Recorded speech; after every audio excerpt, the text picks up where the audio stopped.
পবিত্র রমজান মাসে উদ্যোক্তা বার্তার বিশেষ আয়োজন। প্রতিদিন পুরো রমজান মাস জুড়ে স্বাস্থ্যকর রান্না, সুস্থ আমরা। বরেণ্য শেফ ও culinary expert Zahida Begum's quick and healthy recipe, supported by national hotel and tourism training institute NHTTI, Bangladesh পর্যটন কর্পোরেশন। আসসালামু আলাইকুম। উদ্যোক্তা বার্তার সকল দর্শকদের জানাচ্ছি পবিত্র মাহে রমজানে অনেক অনেক শুভেচ্ছা। আজকে নতুন আরেকটি রেসিপি নিয়ে আপনাদের সামনে হাজির হলাম। আমি জাহিদা বেগম। আজকে যে রেসিপিটি আছে সেটি আসলে অনেক হেলদি, তবে এটা আপনারা শুধু যে রোজায় ট্রাই করতে পারেন তা না, আপনারা ঈদ উল ফিতর যে আসবে সেখানটাও আপনারা ট্রাই করতে পারবেন। তো আজকে যে রেসিপিটি হচ্ছে সেটি হচ্ছে গাজর এবং বিটরুটের হালুয়া। আমরা নর্মালি যেটা দেখা যায় যে আমরা গাজরের হালুয়াটা হয়তো বানাই সবাই বাসায় বা কিনতেও পাওয়া যায়, কিন্তু গাজর আর বিটরুটের হালুয়াটা হয়তো অনেকেই ট্রাই করেনি। তবে এটি কিন্তু খুবই হেলদি এবং স্বাস্থ্যকর একটি রেসিপি। চলুন আজকে দেখি এই রেসিপিটি বানাতে কি কি লাগবে। আজকে গাজর এবং বিটরুটের হালুয়া বানাতে যেটা লাগবে সেটা হচ্ছে আমরা এখানে 100 গ্রাম করে গাজর নিয়েছি, 100 গ্রাম বিটরুট নিয়েছি, সাথে চিনি নিয়েছি আমরা 100 গ্রাম। এখানে 100 গ্রাম আমরা গুঁড়া দুধ নিয়েছি, গরম মশলা নিয়েছি, আর এখানে আমরা 50 গ্রাম ঘি নিয়েছি। আর সাথে আমরা কিছু অ্যালমন্ড নিয়েছি, অর্থাৎ কাঠবাদাম নিয়েছি, কেটে কুচি করে নিয়েছি, আর কিছু গ্রেট করে নিয়েছি। তো আজকের রেসিপিতে আমরা চলে যাই বানানোর জন্য।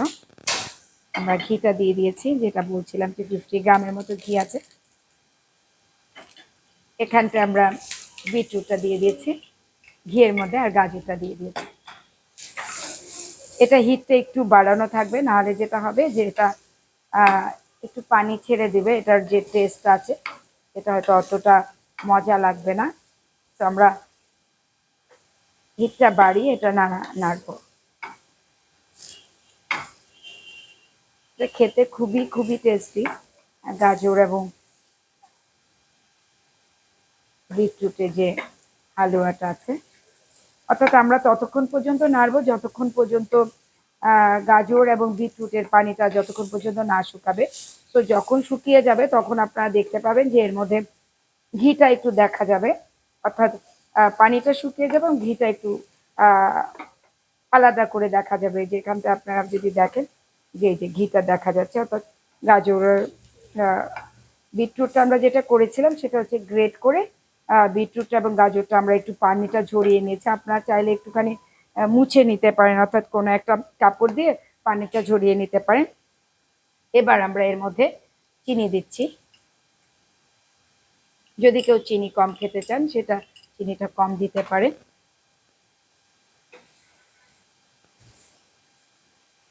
চিনিটা গলা পর্যন্ত একটু ওয়েট করতে হবে। চিনিটা একটু মাখা মাখা হয়ে গেলে তারপর আমরা এর মধ্যে গুঁড়া দুধটা দিব। এর মধ্যে আমাদের কাছে কিছু গরম মশলা আছে, সেগুলা এলাচি, দারচিনি আছে, লবঙ্গ আছে, সেটা দিয়ে দিচ্ছি। এবার আমরা 100 গ্রামের মতো গুঁড়া দুধ দিয়ে দিচ্ছি।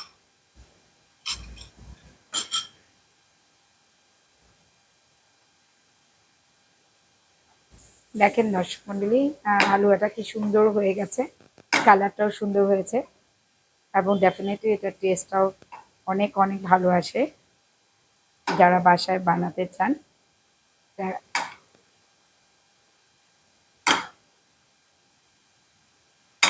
আমাদের হালুয়াটা হয়ে গেছে। এবার আমরা কিছু কাঠবাদাম আছে দিয়ে দিচ্ছি।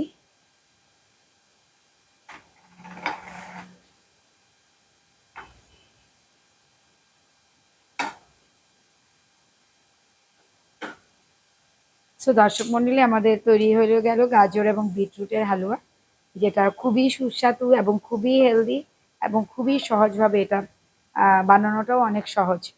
সো আমরা একটু সার্ভিসে চলে যাব।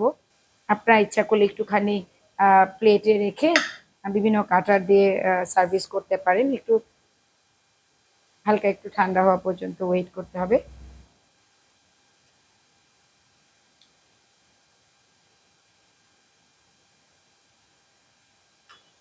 আমরা সুন্দর একটা শেপ দেওয়ার চেষ্টা করছি। সো আপনারা দেখলে এখানে একটু গ্রেট করা বাদাম আছে, কাঠবাদাম, সেটা আমরা একটু দিয়ে দিচ্ছি। সো দর্শক মন্ডলী, তৈরি হয়ে গেল আমাদের আজকের গাজর এবং বিটরুটের হালুয়া।